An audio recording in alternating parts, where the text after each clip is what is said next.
You are listening to the Central Indiana Sports Report Scoreboard Show, podcast number 259.1, our daily update on high school, college, and professional sports news in Central Indiana. Your daily audio sports section every single weekday between 1 and 2 p.m.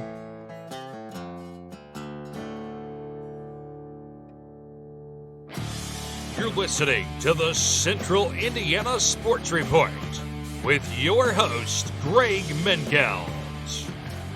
Good morning, good afternoon, or good evening. Whenever you've chosen to listen to the Central Indiana Sports Report, we love that you decided to spend part of your day with us. Today's May 8th, 2025. It's a Thursday, so it's another day for the Central Indiana Sports Report. I'm your host, Greg Mengelt, and I love Central Indiana sports. Coming to you today from Madison Grant High School, producer Susie is in the control room at headquarters in Jeffersonville. Coming up, we've got NBA and Pacers news, Stanley Cup playoff updates, Ball State, Purdue, and IU softball in conference tournaments, Taylor and Indiana Wesleyan's NAIA draws for baseball, plus the best news and notes section in all of Central Indiana sports podcasting, and of course, tons of local high school results from baseball, softball, tennis, golf, and track and field. But first, I'm going to ask you to please go to our YouTube page and subscribe. Just search Central Indiana Sports Report. It's easy to find. Please do it so you don't miss a single segment. Also, we will have plenty of Pacers coverage pretty much every day as long as the Pacers are still in the playoffs. And John Robertson and I will talk NBA playoffs nearly every day until the finals, except for today because he's going to be doing our Pacers report, which will with Mike Rich that we'll be releasing on Friday morning at 5 a.m. We will preview games 3 and 4 on that one. Also, a little later today, we expect to have the Colts report with Eli Edwards. We'll talk about all of the Colts 2025 opponents and predict their final record. As for now, we get to the Central Indiana sports news. The Cleveland Cavaliers expect to be healthier for Friday's Game 3 at the Fieldhouse in Indianapolis, and they're a 2.5-point favorite coming into the contest, which tips at 7:30 on ESPN Friday night. The Pacers are 11-0 all-time and going up 2-0 in an NBA playoff series. In NBA history, teams that win the first two games on the road in a playoff series are 18-3. Of course, the Pacers are the first team in NBA history with two 7-point comebacks in the final minute. The first team ever to do it twice in a year. It had only been done once ever previously. The Oklahoma City Thunder did it in 2014. And the Pacers did it twice in a week. Teams are now 3-1,640 when down 7 or more in the final minute of a playoff game. The Pacers in that situation this year is 2-0. The rest of the NBA over the last 20 years is 1-384. Just crazy. Love this team. Darius Garland, Evan Mobley, and DeAndre Hunter all remain on the injured list, all listed as questionable as of Thursday morning. The Knicks stole another game from defending world champion Boston in the Garden. In almost a mirror image of Game 1, New York raced a large deficit and won in the final seconds with Jalen Brunson's offensive heroics and Mikal Bridges' defensive heroics. The Knicks are now up 2-0 with both wins coming in Boston. The Knicks trailed 84-70 with 3 minutes left in the third, but the Celtics made just 5 of their 24 field goal attempts in the fourth quarter, and Brunson scored 9 of his 17 in the fourth and made 2 free throws with 12 seconds left to give New York the lead. After a steal in the final seconds of Game 1, Bridges blocked Jason Tatum's game-winning attempt. Game 3 is in Madison Square Garden Saturday at 3:30. The Thunder shot 56% from the field, 92% from the foul line, and forced 20 Nugget turnovers in Wednesday's 149-106 Game 2 victory in Oklahoma City. The Thunder scored 40 points in the first and second quarters. They got 34 points from MVP candidate Shai Gilgeous-Alexander. The series is now tied 1-1 with Game 3 Friday at 10 in Denver. There's only one game Thursday. It's at 8:30 on TNT, and the Warriors will try to go up 2-0 in Minneapolis in their Western Conference semifinal. Golden State won game one 99-88, but are expected to be without Steph Curry for at least a week, probably longer, maybe the rest of the playoffs. And former IU head coach Mike Woodson has been hired by the Sacramento Kings as an assistant coach on Doug Christie's staff. To the Stanley Cup playoffs, Mitch Marner scored the game winner just 17 seconds after reigning Stanley Cup champion Florida had tied the game in the third period. And Toronto went on to win 4-3. The Leafs now lead the series 2-0. Game 3 is Friday in Miami. Mikko Rantanen scored 3 times in the second period, and the Dallas Stars won Game 1 in Winnipeg 3-2 in their Western Conference semifinal. It was Rantanen's second straight playoff hat trick. Game 2 is Friday at 9:30. The Oilers and Hurricanes will try to take commanding leads in their series on Thursday evening. The Hurricanes upset top-seeded Capitals in overtime Tuesday, and defending Western Conference champion Oilers beat the Golden Knights 4-2 in Game 1. Hurricanes Capitals begins at 7, Oilers Knights is at 9:30. Both games are on ESPN. The Indiana Fever's exhibition against the Brazilian national team at Iowa City set a preseason record for the WNBA in television audience with 1.3 million viewers, according to ESPN. The game had 13% more viewers than the average regular season WNBA game last year. The Fever won 108-44.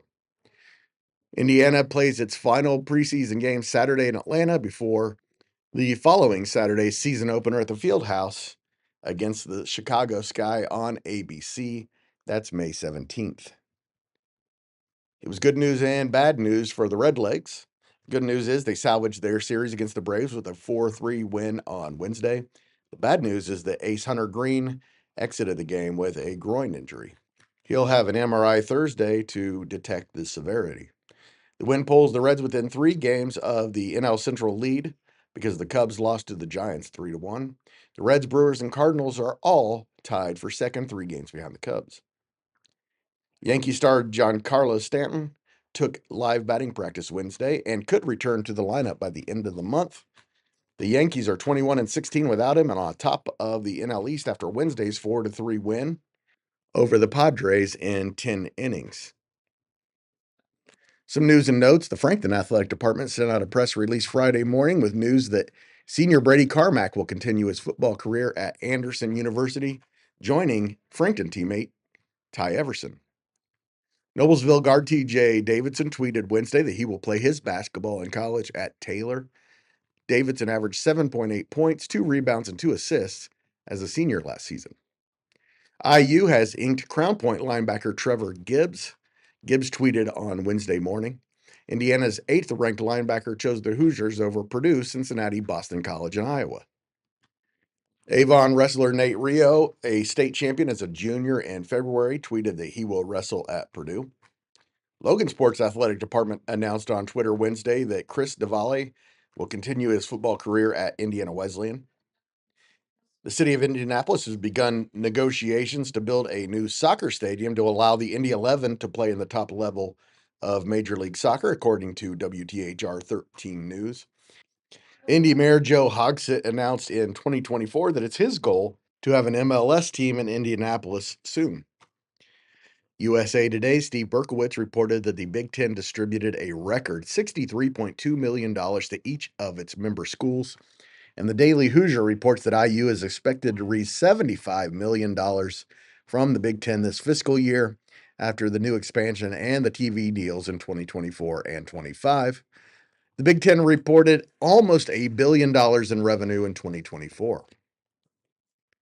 McLaren announced Friday morning that IndyCar star Pato O'Ward will compete in the Mexico City Grand Prix for McLaren and the FP1 series on October 24th. And Muncie Star Press sports editor Kate Hampton reported Thursday that Yorktown pitcher-catcher Luke Diebold is committed to play his college baseball at Manchester. Speaking of college baseball, Taylor and Indiana Wesleyan learned their destinies for the NAIA tournament starting Wednesday. Crossroads champion Taylor hosts the regional, and Indiana Wesleyan goes to Lincoln, Nebraska. Taylor is the top seed in the Upland region and faces Grandview, Iowa in Game 2 of the double elimination tournament on May 15th. Times have not yet been announced. Indiana Wesleyan will open play in Lincoln on the 12th against Mount Mercy, Iowa. We'll have updates from all of those games right here on the Central Indiana Scoreboard Show when they happen. Anderson kicks off HCAC tournament Thursday at 7:45 p.m. in Kokomo against either Transylvania or Mount St. Joseph. In college softball, Ball State opened the MAC tournament in Akron with a 9-1 win over the host Zips. The Cardinals had 13 hits, led by Maya Petrazak's 3-for-4 outing. Katie Vandermark, Kara Gunter, and Caitlin Gibson all had 2 RBIs for the 32-16 Cardinals. They play MAC regular season champion Miami at noon Thursday. The Cardinals took 2 out of 3 for Miami with a 3-0 and 5-0 wins in a doubleheader on May 12th. Brianna Copeland tossed the 2-hit shutout, and Indiana advanced to the Big Ten tournament quarterfinals with a 2-0 win over Washington Wednesday in West Lafayette. The Hoosiers took a 1-0 lead on Taylor Minnick's RBI, then Avery Parker hit her 12th home run of the season in the 6th. That was more than enough offense for Copeland, who is now 17-7 on the year. IU faces 2-seed UCLA at 1:30 Thursday. Julia Gossett held Northwestern to 2 runs and provided all the offense she needed herself in the host Boilermakers 4-2 win over Northwestern. Gossett put Purdue up 1-0 with an RBI groundout in the first, then homered in the fourth to put her team up 3-1. Then homered again in the seventh for a 4-2 Boilermaker lead. Purdue gets 4-seed Ohio State Thursday in the quarterfinals at 7 at Bittinger Stadium. Ohio State swept the Boilermakers in a 3-game series in Columbus a couple of weeks ago. Purdue beat Texas A&M in a playoff Wednesday to advance to the Women's Golf National Championships. The Boilermakers went 3 under par as a team Wednesday, and they were tied with the Aggies after 54 holes. Wake Forest won the team title, followed by Texas, Iowa State, and Tennessee. Wake Forest Caroline Chikara was the individual champion. Purdue was led by Momo Sugiyama, who was tied for 5th at +1. Freshman Lauren Timpf finished tied for 14th at 3 over. IU's Caroline Smith finished her season tied for 9th at the NCAA Regional in Lexington. Smith shot 2 over Wednesday and finished her round 2 under in the 3-round tournament. Teammate Madison DeBargia was +4 for the event. She was tied for 30th. Ball State's Jasmine Driscoll was tied for 59th at +15. Kansas State's Carla Burnett is the regional champion at -12, and Florida State is the team regional champion, beating Georgia Southern and Kansas State both by 5 strokes. We moved to high school baseball. Frankton had 8 hits but couldn't scratch a run, and a 5-0 loss against Wapahani. Nate Luce threw the complete game shutout for the 13-4 Raiders, who have won 8 games in a row. Quentin James was 3 for 4 with a triple for Wapahani, while Riley Inglis and Kane Oakley each had 2 hits for the 6-6 Eagles. Marion got its first win of the season, 14-9 at Elwood. Caleb Richardson drove in 3 runs for the Giants, and Jace Reese was 3 for 5 with 2 RBIs for Elwood. Alexandria suffered another tough loss on Wednesday, 3-2 to Blue River to fall to 11-7 on the season. The Tigers have lost 3 of their last 4 runs by a combined 5 innings, including one 10-inning game. Mason Fuller had an RBI double, and Adrian Smith allowed just 1 run on 3 hits and struck out 13 in 7 innings for the Tigers. Blackford ended a 4-game losing streak with a 6-3 win over South Adams. The Bruins scored 5 times in the first 2 innings and led throughout. Trenton Norton surrendered just 1 run in 6 innings and hit a double and scored 3 times for the 8-10 Bruins. Ashton Renz drove home Ethan Taylor with the game-winning run, and Shenandoah topped Tipton 6-5. Drew Fredenberg went 2 for 4 with a double, a run scored, and had 3 RBIs. Tipton is now 3-13. Anderson completed a sweep of Muncie Central with an 8-4 win and is now 6-0 in the North Central Conference. Caden Hutchinson drove in 2 runs for the 10-7 Indians. Greenfield Central moved into a second-place tie in the Hoosier Heartland Conference with a 4-1 win over Pendleton Heights. The Cougars and Arabians are both now 6-3 in the HHC, a half game behind New Palestine. Zane Klein and the Delta Eagles kept Pendleton and Greenfield Central in the HHC race with a 1-0 win over New Pal. Klein threw 6 scoreless innings, with Maddox Huffman throwing a scoreless 7th for the save. The only run of the game came on Chase Ritchie's groundout that scored Chase Flannery. Gavin Fisher, Gavin Reed, and Dalton Jones each drove in 2 runs in Shelbyville's 12-1 win over Yorktown. Fisher also had a triple and scored twice. Eastern is 15-5 and 3-2 in the Hoosier Heartland after Wednesday's 17-3 win over winless Taylor. Sheridan won its 5th game of the season, 4-2 over Carroll. Dane Vosge allowed just 1 run on 4 hits in 6 innings and struck out 14 Cougars. And Braden Wisman was 2 for 3 with an RBI for the Blackhawks. Northwestern rallied with 3 runs in the 6th to beat Manchester 4-2. Landon Begley earned the win on the mound, going 5 innings and allowing just 2 earned runs. The Tigers are now 13-4 and tied atop the Three Rivers Conference at 4-1.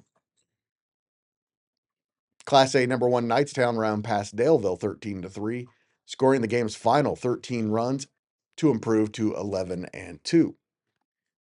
Braylon Johnson went 3 for 4 with a double and a triple and scored 3 times for the Panthers. Caleb Aiken hit a double for the 7-7 Broncos. Jordan King threw 5 strong innings, and Carter Wicker went 2 for 3 with a triple in Westdale's 5-3 win over Seton Catholic. Union City beat Anderson Prep 21-2. The Indians scored 14 times in the 3rd inning. Some other scores around the region: Mount Vernon beat Newcastle 4-0 and is also a half game behind New Pal atop the Hoosier Heritage Conference standings. Number 3 Fishers beat Avon 4-2. Guerin Catholic topped Park Tudor 11-1. Luke Grimmelsparker threw 5 innings and struck out 9. University edged Lawrence North 8-7. Beckett Sioux was 2 for 4 with a double and 2 RBIs. It was Clinton Central 8, Delphi 4. Class A number 9 Clinton Prairie beat Fountain Central 15-5. Kai Jacobs had 2 doubles, 3 runs, and an RBI, and the Gophers are now 11-4. Peru topped Wabash 11-0 in a game of former CIC teams. 2A number 4 Rochester beat Mechanical at 12-0. Carson Pollock is 4-0 after his 1-hit shutout. Cass topped Southwood 13-10. Northfield beat Whitco 6-3. Hauser got past Eastern Hancock 8-2. And 2A number 6 Lafayette Central Catholic beat Attica 15-0. In softball, Addison Bodenhorn allowed just 2 Madison Grant hits, and 2A number 4 Lapel beat number 13 Madison Grant for the 2nd time this season, 2-0. Layla Gore had RBIs in the 4th and 6th innings for the game's only runs. Olivia Dunham was strong for the Argyles, allowing just 2 runs on 5 hits. Lapel is now 15-4, and Madison Grant is 10-6. Frankton won its 10th game of the season, 6-2 over Eastern Hancock. Morgan Sparks got the win in the pitching circle. Both runs scored against her were unearned. Ava Stanley and Cassidy Ward each scored twice for the Eagles. 3A number 6 Yorktown remained unbeaten in the Hoosier Heritage with a 10-1 win over Shelbyville. Ava All, Olivia Jarman, Brooklyn Bartle, and Anna Rinker each had 2 RBIs, and Olivia Jones improved to 8-1, picking up the pitching win. 3A number 3 Western is 19-3 after beating 2A number 10 Rossville 4-3. The game winner scored on a pass ball in the bottom of the 7th. Kylie Miller allowed just 5 hits and struck out 8. And Brinley Erb was 3 for 3 with 2 doubles and hit her 14th home run of the season in the win. She'd be good. Rossville falls to 10-3. 3A number 14 Logansport is 14-4 after a 12-2 5-inning win over Kokomo. Adrian Scott had 2 RBIs and scored twice for the Berries. Lanaya Buckner hit her 4th home run of the year and her 2nd in the last 3 games for the Wildcats. Eastern scored 27 runs, and Ava Robinson and Maddie Stevens combined on a shutout in the Comets' 2nd win of the season. Marley Cohn went 3 for 5 with 2 doubles, 3 runs scored, and 5 RBIs. Bailey Marcus threw a no-hitter and struck out 14 in Northwestern's 2-0 win over Manchester. On offense for the Tigers, Tessa Ortman went 3 for 3 with a run, and Leah Tufts was 2 for 3 with a double. Westdale won its 10th game of the year and is now 5-0 in the MEC. They beat Cowan 9-1 on Wednesday. Kinsey Anderson hit her 2nd home run of the season, drove in 4, and scored twice. Briley Hyatt was 2 for 3 for the 6-9 Blackhawks. Some other scores of interest around the region: 3A number 1 New Pal beat 3A number 2 Ron Colley 4-3. That could definitely be a postseason matchup. Lawrence North beat Newcastle 1-0 on Zany Dumas's 3-hit shutout. 3A number 4 Cathedral topped Carmel 9-6. It was Delphi 13, Clinton Central 3. Peru beat Wabash 20-2. Boo Kentner and Isla Johnson both had 4 RBIs for the Tigers. It was Rochester 9, Maconaquah 2. Cass beat Southwood 6-1. Whitco beat Northfield 9-2. Shenandoah shut out Centerville 11-0 behind Olivia Watson's 2-hit shutout. It was West Lafayette 7, Twin Lakes 4. And South Adams upset 3A number 11 Jay County 3-1. The Elwood Athletic Department announced the draw for Saturday's Lady Panthers Classic. Elwood opens against Eastern at 10, followed by Jay County against Marion. The consolation game is at 2, with the championship at 4. The girls' basketball team will be there doing a silent auction, and the baseball boosters will be selling pulled pork. In boys golf, Eastbrook defeated Elwood 150-196 Wednesday at the course in Elwood.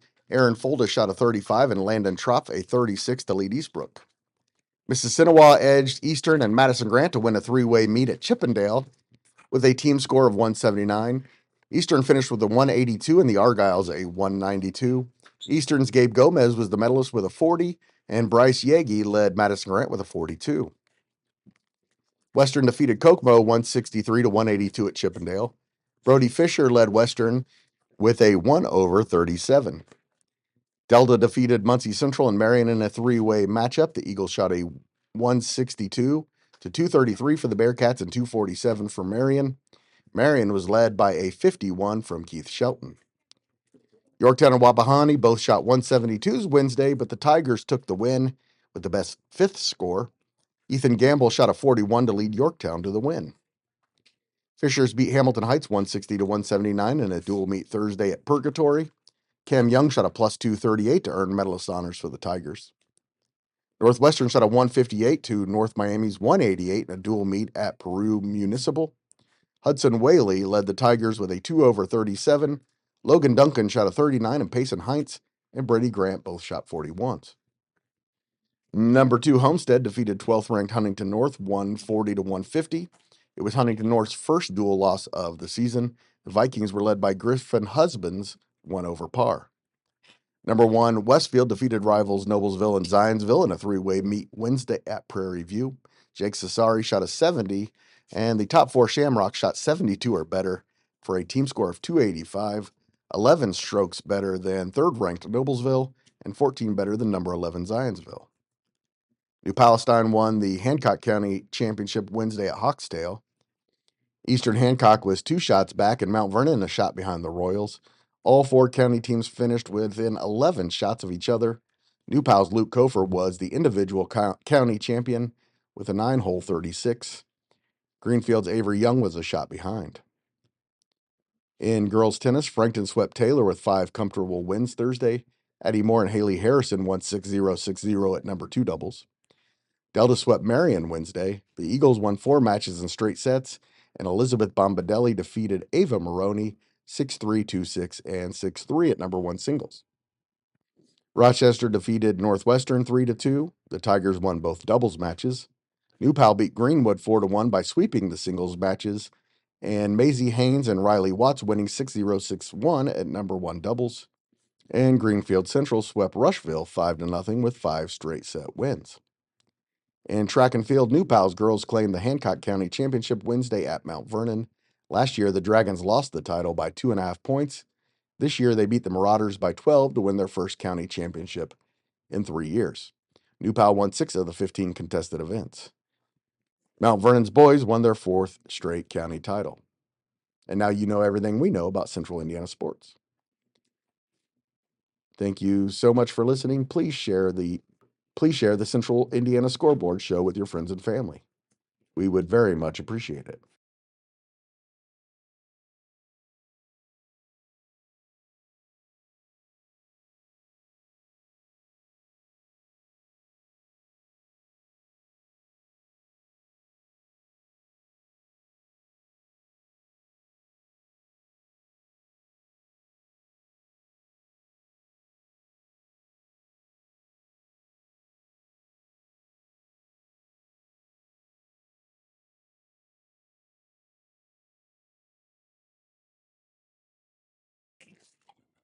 I don't know what to say. Delete that. Nope.